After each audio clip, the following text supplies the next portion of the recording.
ભરૂચના અંકલેશ્વર હાંસોડ પંથકમાંથી પસાર થતી વનખાડીમાં ઉદ્યોગોના કેમિકલયુક્ત પાણીના નિકાલના પ્રશ્ને કોંગ્રેસના આગેવાન અને ધારાસભ્ય ઈશ્વરસિંહ પટેલના ભાઈ વિજયસિંહ પટેલે જીપીસીબીને રજૂઆત કરી પ્રશ્નના નિરાકરણની માંગ કરી છે.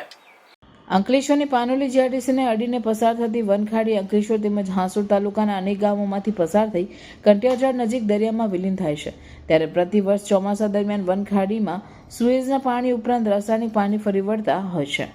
અંકલેશ્વર અને પાનોલી જીઆરટીસીની કંપનીનું રાસાયણિક કેમિકલયુક્ત પાણી ખાડીમાં ભળી જતાં કઠોદરા, પારડી, કુડાદરા, રોહિત, વાલનેર, રાયમા, માલણપોર, કાંટાસાયણ, ચિલોદરા, દંતરાઈ, વાસણોલી, બાળોદરા સહિત ગામોના ખેડૂતોની લગભગ 200 એકરથી વધુ જમીનને બિનઉપજાઉ થઈ રહી છે. ચોમાસા દરમિયાન આ સમસ્યા સૌથી વધુ થઈ જાય છે.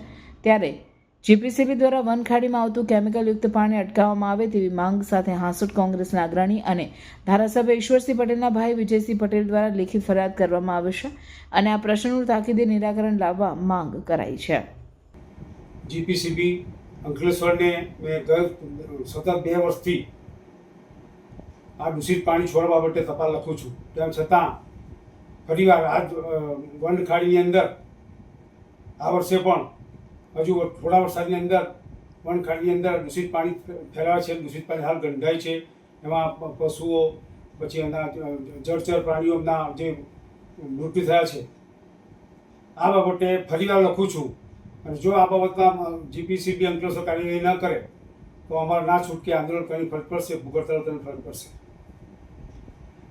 કુડાદરા, રોહિત, વાલનેર, રાયમા, માલણપોર, દંતરાય, ચિલોદરા, બાળોદરા 22-25 જેવા ગામો આ વનખાડીમાંથી પાણીનો ઇરિગેશન કરે છે.